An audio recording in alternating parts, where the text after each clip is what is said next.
Welcome back to the Creighton Basketball Newsletter. I'm John Niatawa, the Omaha World-Herald's Creighton basketball beat reporter, here for another edition of some Jays Hoops talk. We've got a lot to discuss, actually, this week. Creighton's season ended a few weeks ago in the Sweet 16 of the NCAA tournament. A fantastic year for Creighton that came on the heels of a really historic season in 2020 where the Jays won the Big East Championship.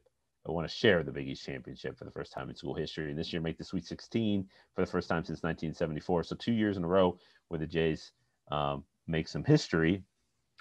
But obviously now they're in the offseason, and I think we knew going in to this time of year that it would be an offseason of transition, and so far that's proven to be the case. Now there's actually still a lot in flux as I sit here and record on a Monday. There are still some questions, and I guess that's probably pretty typical of this time of year, just because the options are there. There's a lot of options for college basketball players, particularly those who are juniors and seniors. But you factor in the pandemic. You factor in the emotional turmoil that the Jays faced during the month of March after Greg McDermott made his comments, that plantation analogy that resulted in his suspension, and the team sort of needing to process it and react to it and move forward together after hearing that and after being hurt by those words. I mean, so you factor in that emotional turmoil plus the weight of the pandemic that we've all dealt with, and then consider it's open season on transfers in the NCAA, and there are more options from a professional standpoint now too for guys. So with all that said, we Creighton's in the middle of it now, and we're still sorting through to figure out what the Jays are going to look like in 2021-22. There are obviously some intriguing roster pieces, but let's talk a little bit about who has left, who might leave, and what things might look like over the next few days, weeks. Who knows? This is going to be crazy. Before I do that, I wanted to remind you, if you're coming across this video and you haven't subscribed to our Creighton newsletter, do it. It's omaha.com/newsletters. You'll see a way to just click a check. You put a little check in the box, and then all of a sudden you got the written version of this newsletter and the video popping up in your email once a week. So to those who have subscribed already, thank you. And if you've got some feedback for me, send it my way via Twitter. In my mentions, in the DMs, you can hit me up via email. It's easy. It's john.niatawa, Nyatawa, at owh.com. That's my email. So I've really appreciated the feedback so far, and interested to kind of hear from Creighton fans as the Jays progress through this offseason of transition. So we'll start with the moves that really weren't a surprise, and that was Damian Jefferson and Denzel Mahoney both declaring for the draft and announcing that they're not going to use their final seasons of eligibility. The NCAA has granted all players, all winter sports athletes, the option to have an extra year. And so even seniors can come back for a fifth year or a sixth year, depending on the scenario. But those guys have said that they're going to just start their pro careers. And it kind of, I mean, they've been hinting at that all year, and so that's not a surprise. And likely it's going to be the case for Mitch Ballock too. Now, he hasn't made that announcement, so we'll see. Is obviously you give him the space to allow him to process what he wants to do, all his options. So we'll see what he does, but he has the option to do that, and it's likely that he's not going to return. And Christian Bishop, another starter. So those are three starters that I just named: Damian Jefferson, Denzel Mahoney, Mitch Ballock, and now Christian Bishop he's announced a couple of weeks ago he's entering the transfer portal. That was a bit of a surprise. While I will say Christian had done a lot. He'd been sacrificing a lot for the team, for the good of the team, playing as an undersized center. I think he did thrive in that role. It suited him well. He found the right way to sort of approach it and then use his strengths, his advantages in a way that offset maybe the lack of strength or comparable lack of strength to some of the guys he was going up against in the Big East at the 5 spot, or the lack of height. But I think you could tell that he's an ambitious kid. He wants to play pro ball, and I think he saw himself, or maybe felt that he needed to market himself as playing the position that he's going to play at the next level. And so that led to the transfer. And I think you do with all this, I do think that, like I said off the top, the emotional situation that the Jays went through after Coach McDermott made his comments, and then just the lingering effects of the pandemic, that factors in as well when guys decide that it might be time to move, or it might be time for a change of scenery. So I think that played a factor with Christian Bishop as well. But he's decided he's transferring. So there's 4 starters potentially gone. Again, Mitch Ballock has not made that decision yet. And the 5th is Marcus Zagrowski. As it was kind of sort of going into this year, it felt like Marcus Zagrowski, if he played well, would be a candidate to jump to the pros, to enter the NBA draft. I think he appeared on some mock drafts at the start of the season, a 2nd-round guy, but still was on that radar. Now, he started the year a little bit slowly because of the injury that he suffered last season, the surgery.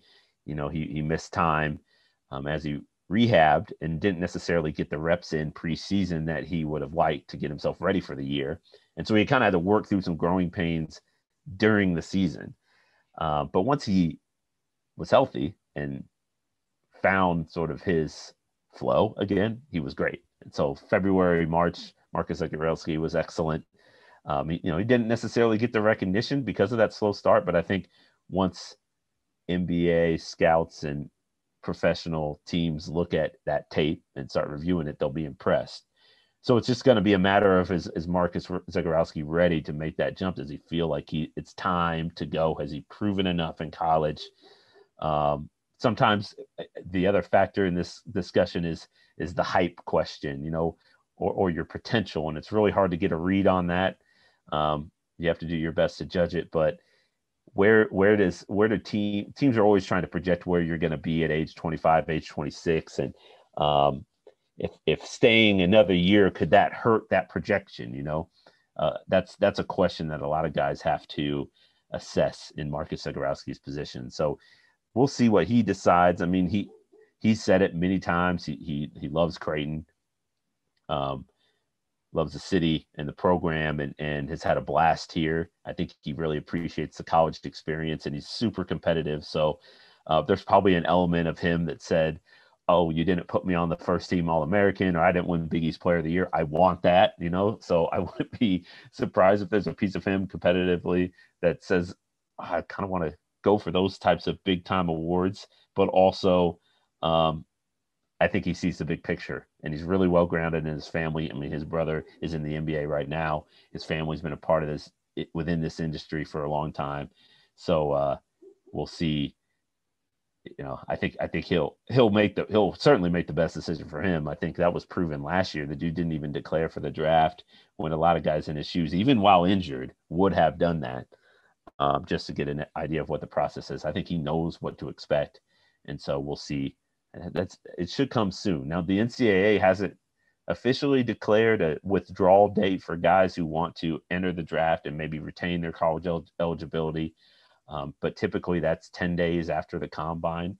The combine's set for June. So that first week of July might be the date for guys the sort of drop dead final deadline for guys who want to come back to school. That's when they have to decide. But I think you're going to see with a lot of players, probably Marcus Zagrowski included, that they're going to know well before that. But technically it could extend to July. And that actually goes for Mitch Ballock too.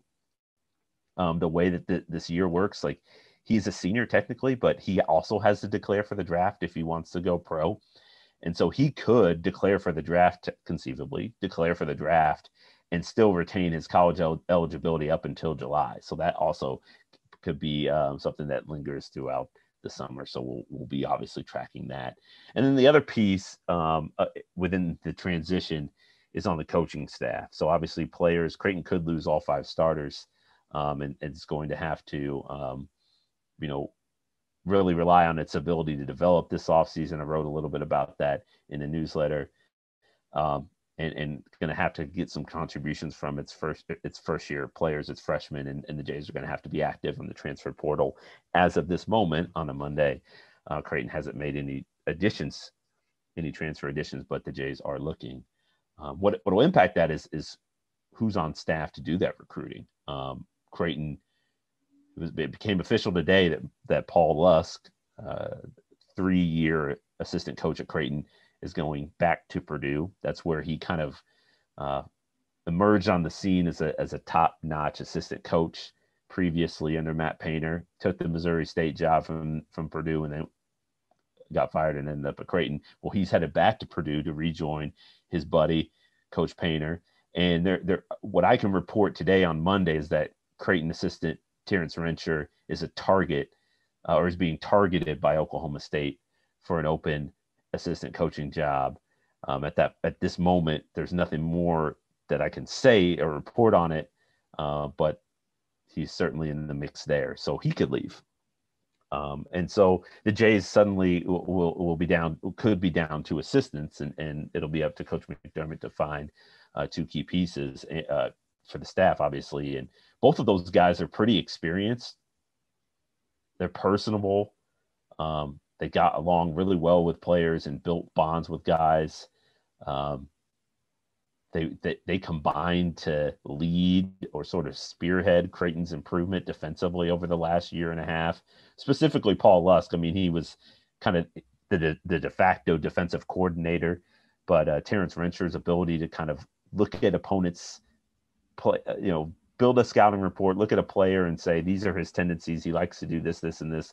We're going to try to take this away. That was impactful in Creighton's game-to-game game planning defensively. So 2 big holes, if indeed that's what Creighton's facing. And so it'll be important and another storyline to follow this offseason as the Jays, again, transition to what they're going to become next year. So we'll see. I mean, Creighton has gone through this sort of process before where it's had a veteran core group lead it to some level of success, and then boom, you got to reload. It's not that uncommon across college basketball.